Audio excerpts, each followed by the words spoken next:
Hello friends, welcome back my channel.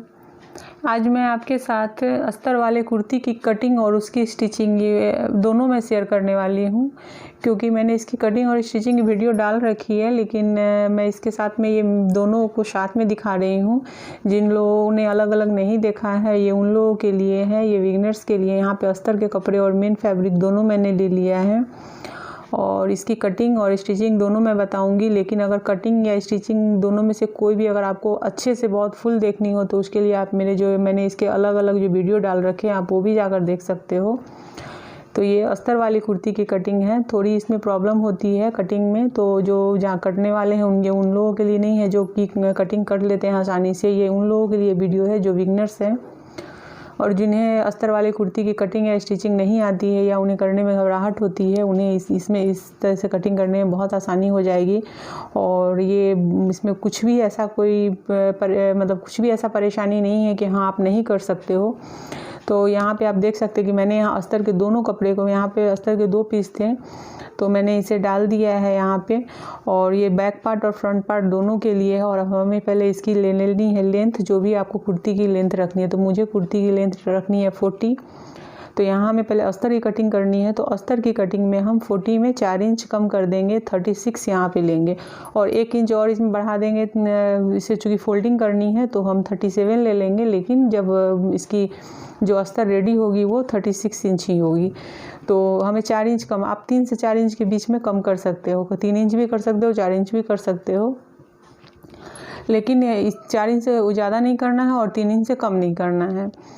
तो इस तरह से अस्तर थोड़ा छोटा होना चाहिए, क्योंकि और नीचे से जो मेन फैब्रिक है वो थोड़ी उससे लंबी होनी चाहिए अस्तर से। जो मेन जो कुर्ती है उसकी पूरी लेंथ जितनी आपको लेनी है वो आपको मेन फैब्रिक को कट करना है। अस्तर को 4 इंच कम करना है, बस इतना आप समझ लीजिए। और अब हमें यहाँ पर चेस्ट और वेस्ट सब की मार्किंग करनी है। तो जैसे 7 इंच पर चेस्ट की मार्किंग, 14 इंच पे वेस्ट की मार्किंग और 21 या 22 इंच पे हिप की मार्किंग। हिप की जो मार्किंग होती है वो लेंथ कितनी लंबाई के अकॉर्डिंग होती है कि कौन किसके लिए आप बना रहे हो, कितनी उसकी लंबाई है। अगर लंबाई बहुत ज़्यादा है तो 22 इंच पर लेना, अगर कम है तो मतलब मीडियम है तो 21 इंच पे लेना हिप की जो मार्किंग करनी है। और कमर की हमें यहाँ पे मार्किंग करनी है 14 और चेस्ट की हमें 7 इंच पे करनी है। 7, 14, 21 ये हमेशा ध्यान रखना। 7, 14, 21 या 22 के बीच में हिप की मार्किंग होगी। जैसा कि मैं अपनी हर कुर्ती में आपको बताती हूँ कटिंग करना, वैसे ही हमें करना। अब हमने हिप के पास एक लंबी लाइन दे दी है, वेस्ट में देनी है और चेस्ट में दे देनी है। उसके बाद हमें जो चेस्ट, वेस्ट और हिप की जो मेजरमेंट है उसका 4th पार्ट लेना है। उसमें 1-1 इंच की लूजिंग लेनी है सब में। तो यहाँ जो कुर्ती की जो चेस्ट यहाँ पे जो लेनी है, जिसकी बन रही है वो 36 चेस्ट है, तो उसका 4th पार्ट लेना है 9 इंच। उसमें 1 इंच ऐड करना है, 10 इंच कर देना है लूजिंग और 1.5 या 2 इंच की आपको मार्जिन देनी है, जो कपड़े की में आप मार्जिन देते हैं अंदर से। लेकिन इसमें लूजिंग, कुर्ती में लूजिंग देनी होती है। तो कुर्ती और ब्लाउज वगैरह जो होती है वो सब की कटिंग बहुत अलग हो जाती है, क्योंकि यहाँ पे हमें लूजिंग देनी है 1 इंच की। तो मैं यहाँ पे चूँकि चेस्ट है 36 जैसा मैंने बताया है, तो उसका 9th जो 9 होगा, 4th पार्ट लेना है 9 और उसमें 1 इंच ऐड करके 10 इंच पे हमें यहाँ पे मार्किंग करनी है। तो आप देख सकते हैं मैं 10 इंच पे मार्किंग कर लेती हूँ। वैसे ही जो वेस्ट होगी, जो हिप होगी, हमें उसका 4था पार्ट लेना है 4th पार्ट और उसमें 1 इंच ऐड करनी है और हमें उस पर मार्किंग कर देनी है। तो यहाँ अब 1.5 इंच की हमें ले लेनी है, सब में मार्जिन लेनी है। 1.5 या 2 इंच की मार्जिन ले सकते हैं आप, कभी कभी 2 इंच की भी मार्जिन, जो अगर बहुत ही दुबले हैं, किसी ऐसे पर्सन के लिए बना रहे हो जो बहुत दुबले हो, तो फिर आप 2 इंच की मार्जिन ले लो, क्योंकि जब अगर कभी वेट बढ़ा और तो आप वो कपड़े बढ़ा सकते हैं वहाँ से खोल करके, उससे ज़्यादा लीजिएगा नहीं। यहाँ पे मैंने वेस्ट ले लिया है, तो वेस्ट यहाँ पे मैंने लिया है 8 इंच और उसमें 1 इंच ऐड करके 9 इंच पे कर दी है। हिप जो है वो 37 है, तो 37.5 है, तो हम उसे 38 काउंट करेंगे और उसमें हमें 1 इंच की उसका 1/4 लेकर के उसमें हमें 1 इंच डाल देना है। तो 10 इंच, तो यहाँ पे आप देख सकते हैं 9 इंच है, 10 इंच करेंगे हमें करना है। 9.5 हो जाते हैं। 38 का 4th पार्ट 9.5 और उसमें हमें 1 इंच ऐड करनी है तो 10.5 हो गई। और आप हिप में सिर्फ हमें 1 इंच की ही यहाँ पे मार्जिन देनी है। जो मार्जिन देनी है वो सिर्फ 1 इंच, क्योंकि वहाँ से हमें सिर्फ फोल्डिंग लेनी होती है जो चाक मोड़ते हैं हम, तो वहाँ पे आप 2 इंच मत लीजिएगा, यहाँ पे हमेशा 1 इंच ही लेना है। और वेस्ट और हिप में 2 इंच, यहाँ 1 इंच लेंगे क्योंकि वो हमें यहाँ पे फोल्डिंग करनी है। सिर्फ 1 इंच से ज़्यादा लेंगे तो फोल्डिंग बहुत मोटी हो जाएगी, अच्छी नहीं लगेगी, तो वो कभी मत कीजिएगा, 1 इंच ही लीजिएगा। और यहाँ से हमने 1.5 या 2 इंच से हमें ले लेनी है, तो मैं यहाँ 2 इंच ले लेती हूँ। तो इस तरह से हो गई है इन सब की मार्किंग।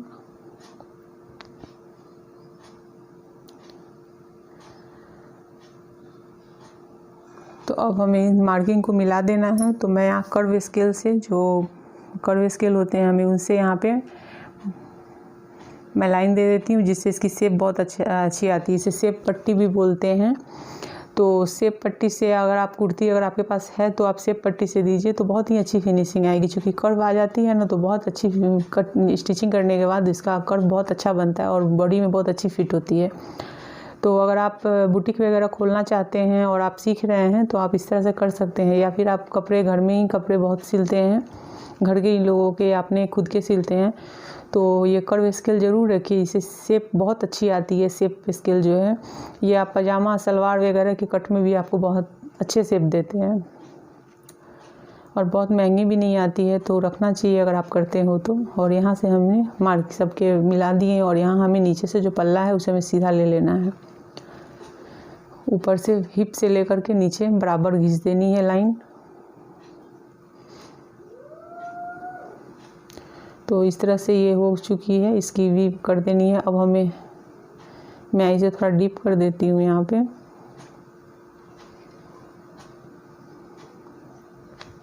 अब मैं आ गई हूँ यहाँ ऊपर शोल्डर और नेक की जो हमें करनी है मार्किंग, तो यहाँ पर हमें करनी है शोल्डर की मार्किंग। तो शोल्डर हमें यहाँ पे करना है 6.5 या फिर 6 इंच पे आप कर सकते हो। 6 इंच पे मैंने किया है। अगर नेक आपकी खुलती है तो यहाँ पे मैं 6.5 पे कर रही हूँ, मैं नीचे ले रही हूँ आर्म होल के पास, और 6 इंच मैंने शोल्डर लिया है, ठीक है ना, आप देख सकते हो यहाँ पे।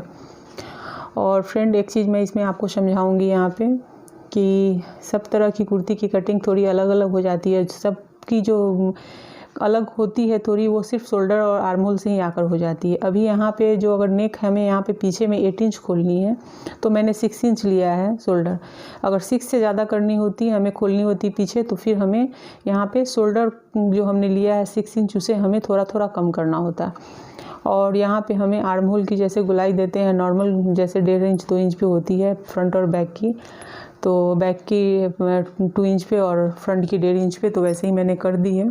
लेकिन समझने वाली बात यहाँ पे ये है कि जो नेक की जो हमने जब हम करते हैं पीछे से बैक नेक, जितना बढ़ेगा आपका, जितना गला खुलेगा, वैसे शोल्डर आपके कम होते चले जाएंगे। तो इसलिए आप इसकी जो कटिंग देख रहे हैं तो ऐसा नहीं है कि हर में आपको 6 इंच डालना है या 6.5 ही डाल देना है। जब पीछे से बंद होती है या कम गले खुलते हैं तो 7 इंच लेने होते हैं हमें। लेकिन जैसे जैसे गले खुलते जाते हैं नीचे की तरफ, वैसे शोल्डर कम होते हैं। लेकिन कितने कम होते हैं तो इस पर मैं वीडियो लाऊंगी जल्दी ही। और इस तरह से मैंने यहाँ नेक की विड्थ ले ली है, तो 2.5 है नेक की विड्थ, तो मैं 2.5 से थोड़ा कम ले रही हूँ, क्योंकि मुझे पीछे से नेक जो है वो 8 इंच 9 इंच के करीब मुझे खोलना है। तो ये हो गई। अगर आप यहाँ पर नेक विड्थ ज़्यादा ले लेंगे तो जब आप नेक पीछे खोलेंगे तो शोल्डर डाउन होने लगेंगे, फिर आपको उस टाइम पे परेशानी होगी। इसलिए कटिंग मेन कटिंग होती है, कटिंग में बहुत ध्यान देना होता है। और कटिंग जो है वो बहुत सीखने की चीज़ है, इसे बहुत ध्यान से देखिए अगर आप सीखना चाहते हैं तो कटिंग अगर आपकी अच्छी होगी ना तो फिर आप स्टिचिंग भी करेंगे और फिर आपकी फिटिंग अच्छी आएगी।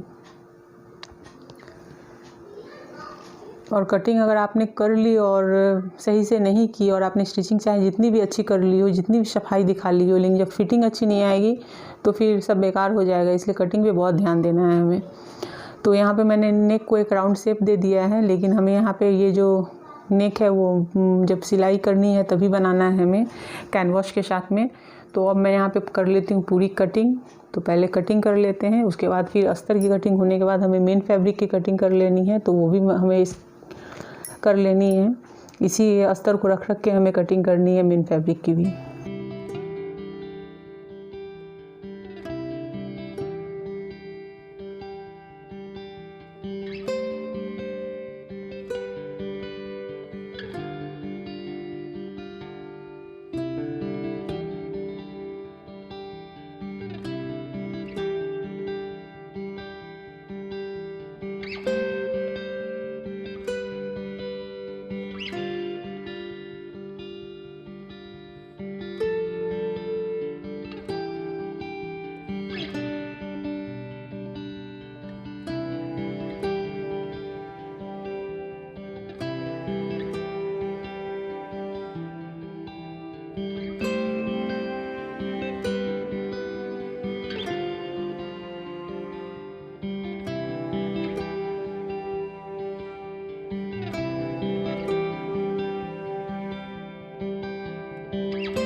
अब यहाँ पे हमें मेन फैब्रिक की कटिंग करनी है, तो यहाँ पे ये नीचे का पार्ट है जो ज़्यादा प्रिंट है उसे हमें नीचे की तरफ रखना है और अब हमें लेंथ ले लेनी है। तो अब यहाँ हमें पूरी लेंथ लेनी है, तो मुझे यहाँ पे 40 इंच लेंथ रेडी करनी है। तो मैं यहाँ पे 2 इंच एक्स्ट्रा ले लूँगी क्योंकि हमें कटिंग और कुर्ती के नीचे की फोल्डिंग भी है।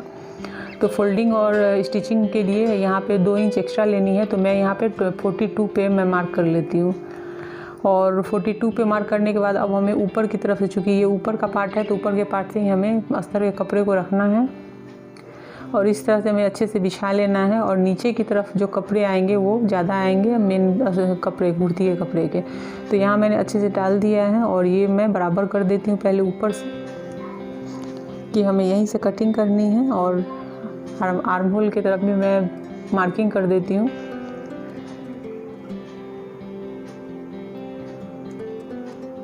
अब हमें यहाँ से कट कर लेना है, एकदम बराबर कट करके आप निकालें। अगर बहुत रेसे वाले कपड़े हैं तो आप थोड़ा बढ़ा करके निकालें क्योंकि कभी कभी होता है कि स्टिचिंग के टाइम पे कपड़े कम पड़ जाते हैं। वो ये उन लोगों के लिए है जो लोग स्टिचिंग करते हैं, जिन्हें मतलब थोड़ी अच्छे से आती है।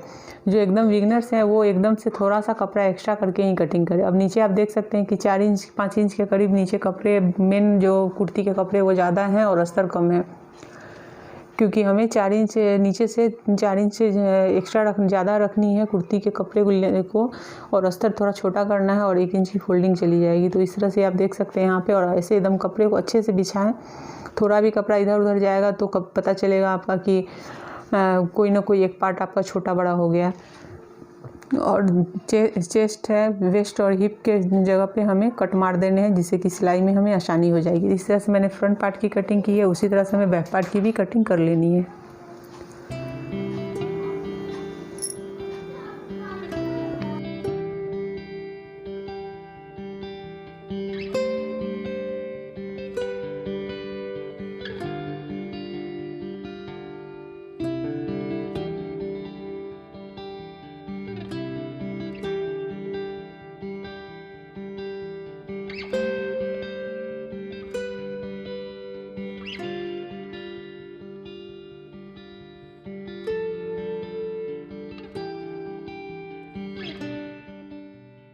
और यहाँ पे हमें स्लीव्स की कटिंग कर लेनी है। तो उसके लिए मैंने यहाँ स्लीव्स के कपड़े ले लिए हैं और हमें यहाँ पे जो स्लीव्स है वो 16 इंच हमें लंबी करनी है। तो 2 इंच एक्स्ट्रा लेकर के 18 इंच पे हम इसकी कटिंग करेंगे। 2 इंच एक्स्ट्रा इसलिए लेंगे क्योंकि हमें, आपको पता ही है अभी तक कि कुर्ती में भी हमने एक्स्ट्रा लिया था, हमें स्टिचिंग के लिए भी कपड़े चाहिए होते हैं और फोल्डिंग के लिए भी चाहिए होते हैं। तो यहाँ पे फोल्डिंग और स्टिचिंग दोनों मिला के 2 इंच एक्स्ट्रा, तो 18 इंच पे मैं मार्क कर लूँगी। और फिर जैसे नॉर्मल स्लीव्स की जो कटिंग होती है वो हमें कर लेनी है। 3.5 पे हमें यहाँ पे नीचे डाउन करना है और तब हमें, तो इस तरह से मैं यहाँ पे एक लाइन खींच देती हूँ और कर्व स्केल की हेल्प से मैं यहाँ पे फ्रेंच कर्व स्केल की हेल्प से मैं कर लेती हूँ। तो इस तरह से हो गई। और नीचे हमें जो बाँह की गोलाई है वो लेते हुए जो मेजरमेंट आपकी है उसके अकॉर्डिंग आप मार्किंग कर ले और कट कर ले। और अगर आपको कुर्ती के स्लीव्स वगैरह या ब्लाउज की स्लीव्स की सिर्फ स्लीव्स की कटिंग में अगर आपको प्रॉब्लम आ रही है तो मेरे चैनल पर स्लीव्स की भी बहुत सारी कटिंग है, तो फ्रेंड आप उसे भी देख सकते हो। वो स्पेशली सिर्फ स्लीव्स की ही कटिंग के लिए 3 इंच से लेकर के मैंने 16-18 इंच तक के डाले हैं। तो आप वहाँ भी से उसकी सेपरेट वीडियो है, तो सेपरेट वीडियो देखेंगे तो आपको और अच्छे से समझ में आएगी।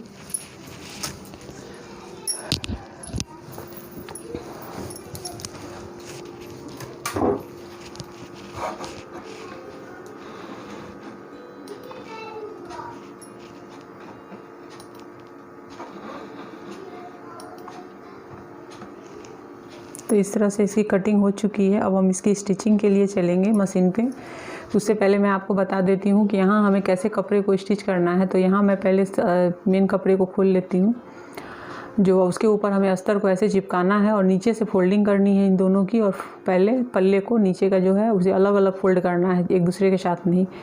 और उसके बाद हमें उस दोनों कपड़ों को आपस में चिपकाते हुए इसकी स्टिचिंग शुरू करनी है। तो मैं यहाँ पे आपको दिखाती हूँ। तो पहले हम पल्ले को स्टिच कर लेते हैं, उसके बाद हमें कपड़े स्टिच करने हैं। तो इस तरह से आप पूरी वीडियो देखते रहिए, तो आपको पूरी वीडियो देखने पे ही समझ में आएगी। इसकी कटिंग और स्टिचिंग आप एक साथ सीख सकते हैं। उसके बाद आपको लाइफ में कभी परेशानी नहीं होगी अस्तर वाले कुर्ती की कटिंग या स्टिचिंग में। और फ्रेंड, अगर मेरी वीडियो आपको पसंद आ रही हो तो वीडियो को लाइक शेयर और कमेंट करना ना भूलें।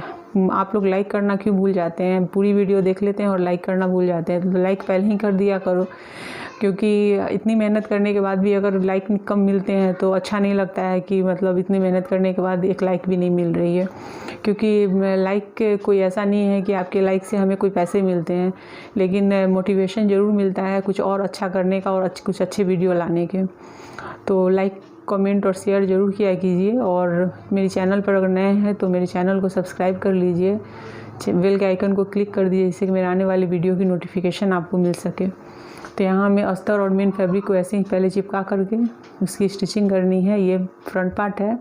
उसके बाद हमें बैक पार्ट की भी स्टिचिंग कर लेनी है ऐसे ही पहले सबको। उसके बाद हमें मेन इसकी स्टिचिंग करनी है।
तो इस तरह से देखा आपने कि मैंने चाक भी कितनी सफाई से फ़ोल्ड की है। तो आप इस तरह से चाक भी अच्छे से फ़ोल्ड कर सकते हो जैसा आप मैंने बताया यहाँ पे। लेकिन फ्रेंड, अगर आपको और डिटेल में देखनी हो तो मैंने इसकी 2 वीडियो अपने चैनल पर, अब तक मैंने 2-3 वीडियो डाल रखी है। तो आप मेरे चैनल पर विजिट करके सिर्फ चाक मोड़ने की भी वीडियो देख सकते हो। और देखिए कितने अच्छे से मेरी पूरी अस्तर वाली कुर्ती की स्टिचिंग भी हो गई, कटिंग और स्टिचिंग, और चाक भी कितने अच्छे दिख रहे हैं। बिल्कुल रेडीमेड जो कुर्ती आती हैं उसके जैसे ही हमने यहाँ पे चाक मोड़े हैं। तो आप भी ऐसे ही कर सकते हो। और वीडियो पसंद आया तो वीडियो को लाइक, शेयर और कमेंट करना ना भूलें। और चैनल को सब्सक्राइब नहीं किया है तो सब्सक्राइब करके बेल के आइकन को क्लिक कर दीजिए, जिससे मेरे आने वाली वीडियो की नोटिफिकेशन आपको मिल सके।